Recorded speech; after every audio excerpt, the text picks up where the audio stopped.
नमस्कार मंडळी. भरली वांगी बनवण्यासाठी इथे मी कुकरमध्ये तेल गरम करून घेतलेलं आहे. त्यामध्ये 1 चमचा जिरं टाकून घ्यायचं आहे. इथे मी वाटण टाकलेलं आहे.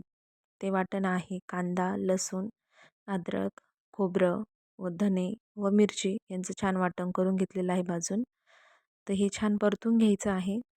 आता यामध्ये 1 चमचा हळद, लाल मिर्च पावडर 2 चमचे, 2 चमचे एव्हरेस्ट मसाला टाकून छान परतून घ्यायचं आहे. त्यामध्येच मिक्सरच्या भांड्यातच मी थोडंसं पाणी टाकून घेतलेलं आहे. आता मसाला परतत असताना थोडंसं मीठ टाकून घ्यायचं आहे. छान तेल सुटेपर्यंत मसाला परतून घ्यायचा आहे. येथे मी वांग्यांना मधोमध चिरा पाडून घेतलेला आहे. वांगे टाकून एकदा मिक्स करून घेतलं आहे. इथे गरजेनुसार पाणी टाकायचं आहे. थोडीशी कोथिंबीर टाकून 2 शिट्ट्या आपल्याला करून घ्यायच्या आहे मिडियम फ्लेमवरती.